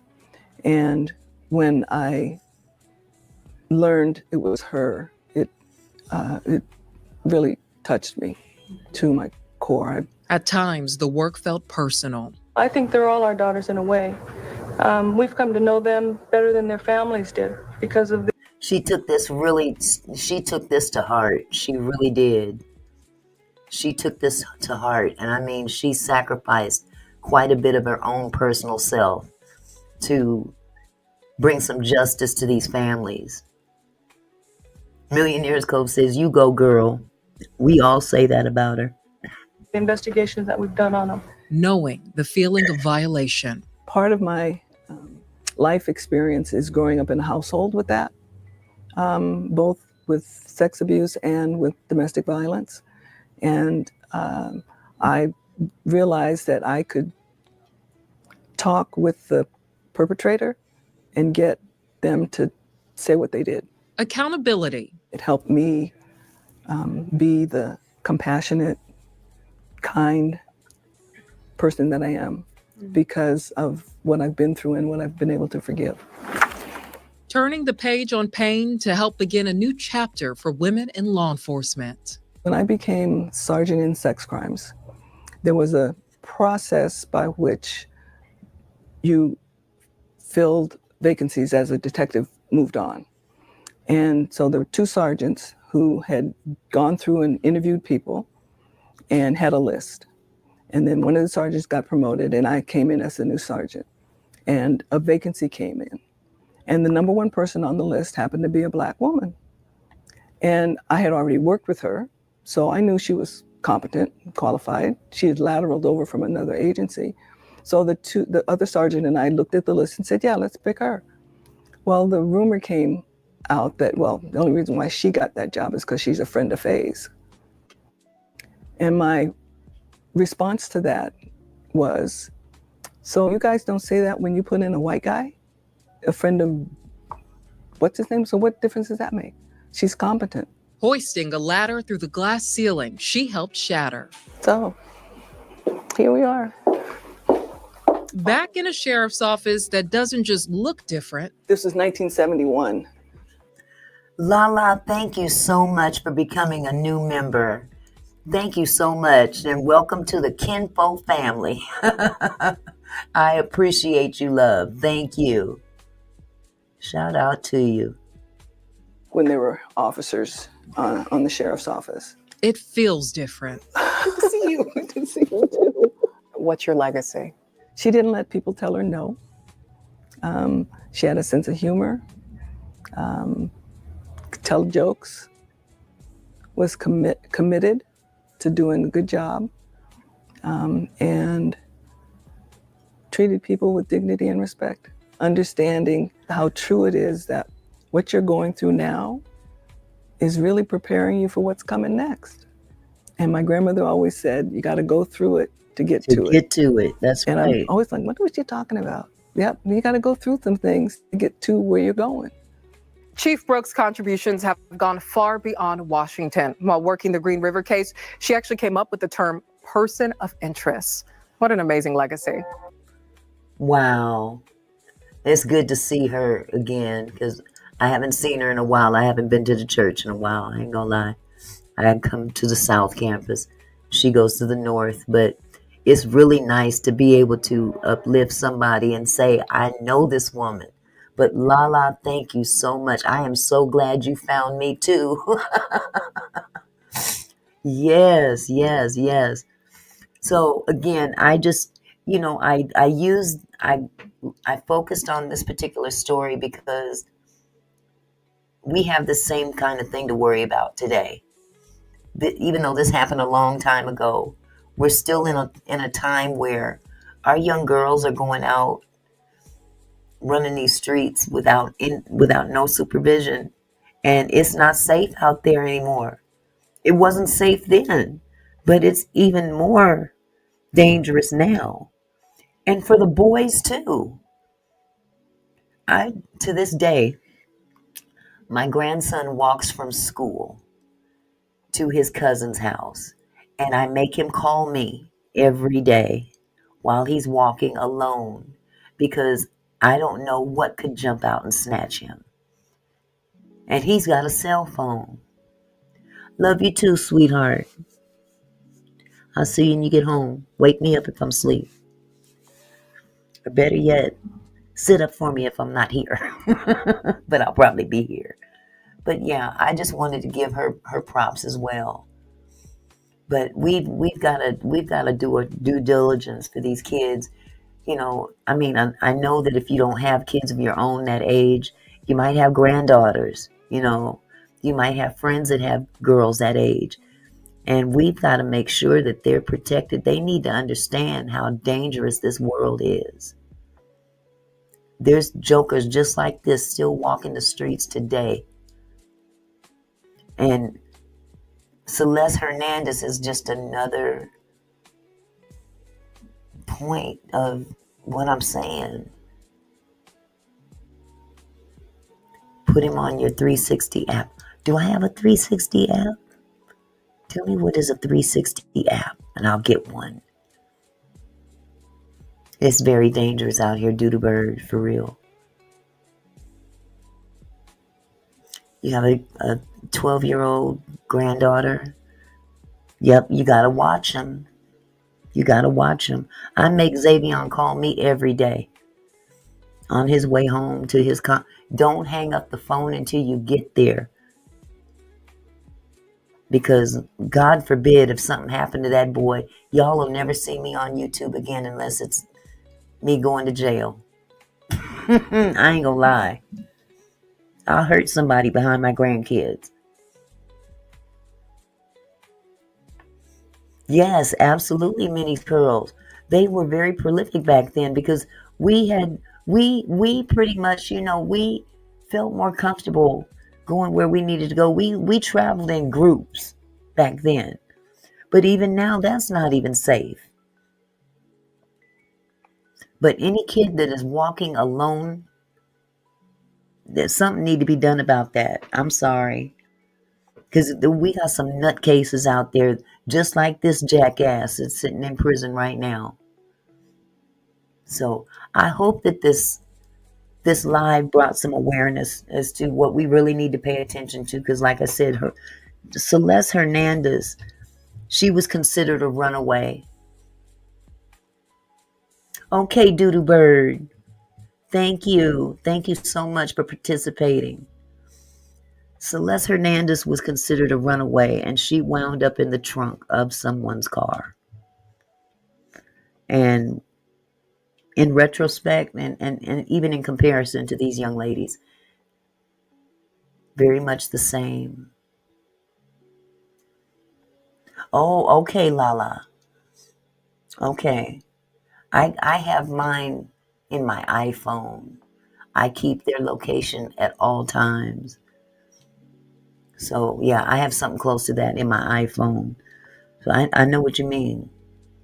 But anyway, I hope you guys enjoyed the show tonight, and just be mindful of, the kids. You may not have your own. You may not have daughters or sons of your own, but you may have grandkids, great-grandkids, neighbors, relatives. Just make sure that they don't lose sight of just how crazy this place that we live in is. Okay? So I love you guys. Thank you so much for hanging out with me tonight. And I should be back tomorrow, God willing. In the meantime, y'all stay cool. Love you.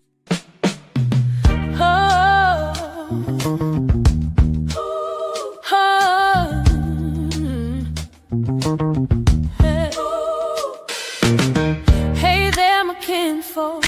Thanks for stopping by. Auntie Mickey's house, where we reach for the sky. Every comment and smile, you make my heart glow.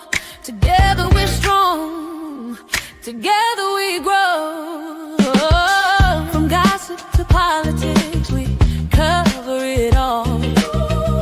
Sharing laughs and thoughts, having a ball. Your support means everything that I know.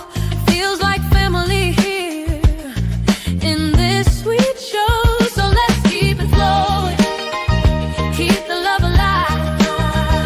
Every moment together makes me thrive. You're more than viewers, you're my kinfolk. You see, my gratitude runs deep as the sea.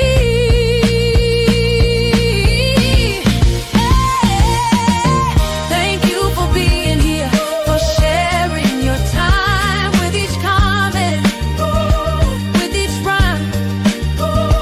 You're my kinfolk, my family, my crew. So much love to all of you. Turn up the camera, let's make it bright. Your support lifts me up, takes flight.